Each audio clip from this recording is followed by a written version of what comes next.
Hello, I'm Blake and today I'm pitching Algoma Steel Group. They are listed on the Toronto Stock Exchange and the Nasdaq Global Market Stock Exchange are in the steel industry. Info about their price, market cap, and enterprise value can be seen on this slide. With the 1-year target price, I have a recommendation of buy, and with the 1-year target price being $12.73 and a 3-year target price of $20.72. Going on to the next slide, we have their business overview. Algoma Steel is an integrated steel producer based in Sault Ste. Marie, Ontario, bordering Lake Huron, the Upper Peninsula of Michigan, and Lake Superior.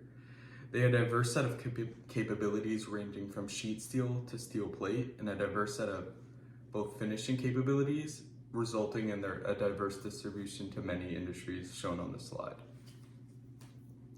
Next, we can see their timeline going from 1901 to 2021, where in 1901 they were founded. In 1988, they changed ownership to Dofasco. In the 2000s, they were independent operators and were bought by SR Global in 2007. And then in 2021 was their SPAC where they went public. For their product mix, 85% of their steel shipments are sheet steel composed of hot rolled coil and cold rolled coil, with the other 15% being plate. The company produces the majority of its sheet steel on its direct ship production complex, with a capacity of 2,300 kilotons, giving it a $30 to $40 per ton cost advantage. The company has a large amount of diversity in products, as already discussed, relating to not only its finishing, but its plate mills, as can be seen also by the width and gauge metrics on each of their products on the slide, along with their product line having many other mills. So regarding their steel pricing, 55% of all shipments are done on a 1-month and 3-month combined quarterly lag pricing mechanism based off of indices. Another 10% of total shipments are done on yearly fixed price commitments, and the other 35% is done based off spot prices. The company has already agreements for iron ore sourcing with Cleveland-Cliffs and US Steel. SunCoke Energy is their provider of coke. They have a provider of yearly fixed price commitments of coal, and also have a joint venture with Triple Metals Group to source scrap.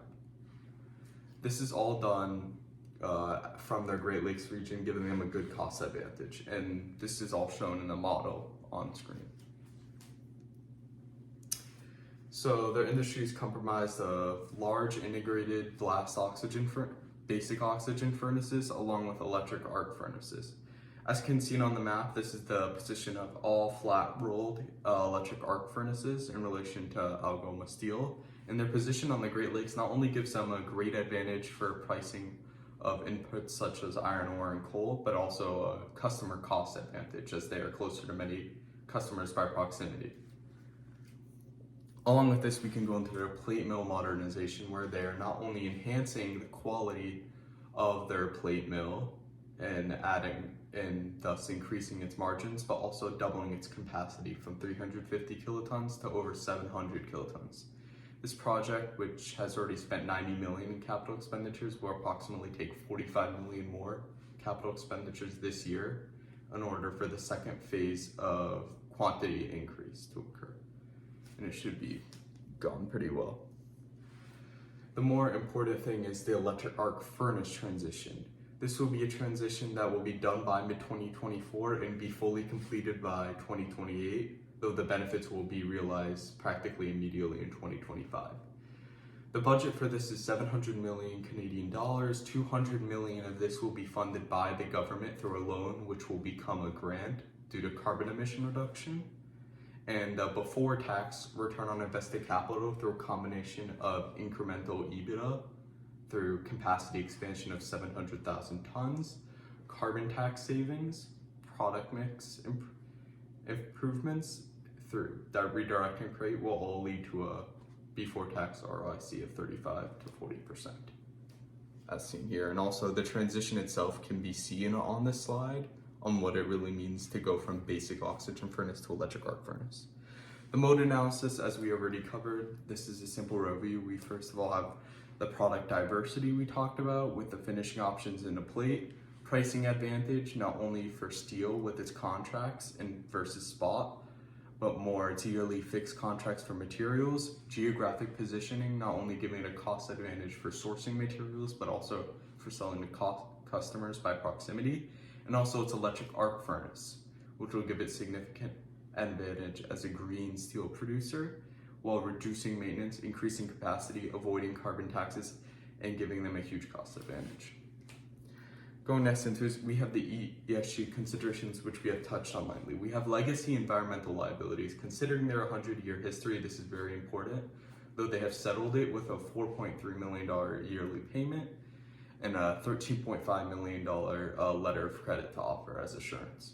The carbon emission reduction should be 3 million tons, and this will be 70%, meeting 100% of the provincial goals for by the 2030 Paris Accord, along with 11% of the entire Canadian government's goals. The carbon tax reduction will be 6 million for this year and will likely have future cost savings of roughly 17 to 20 million in 2030 if this were not to go into effect, the EAF. Their labor agreements are very comprehensive and have one of the best profit sharing agreements among Canadian steelworkers, distributing over 150 million Canadian dollars in profit to employees in 2022 fiscal year, along with a very low lost time injury frequency rate.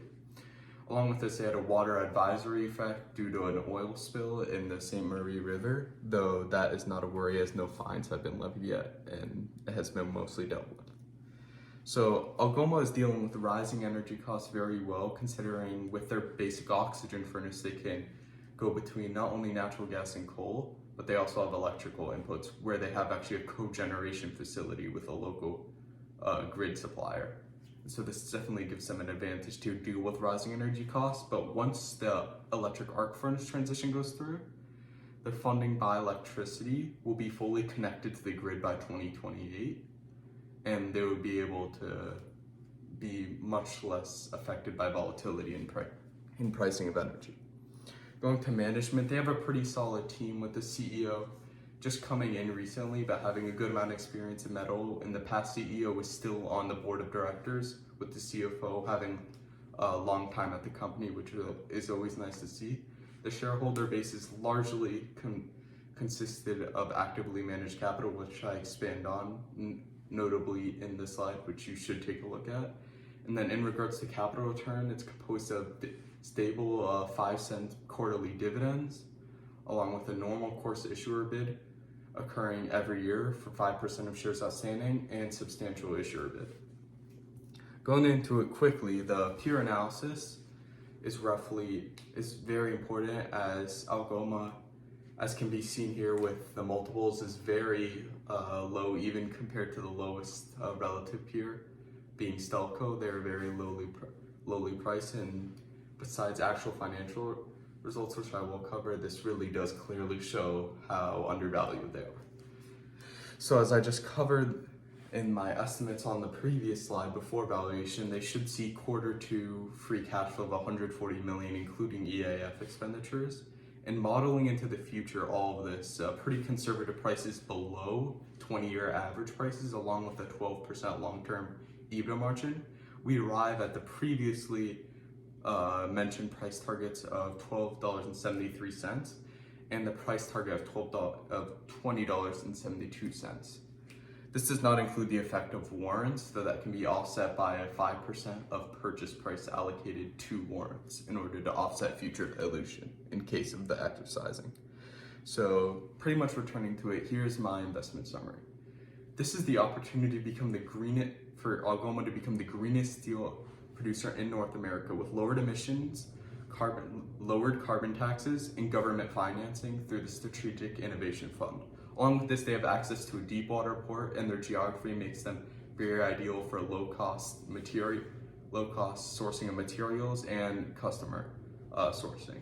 Along with this, they have competitive steel pricing due to their contracts and a diverse product mix that is being enhanced through the electric arc furnace transition and the plate modernization.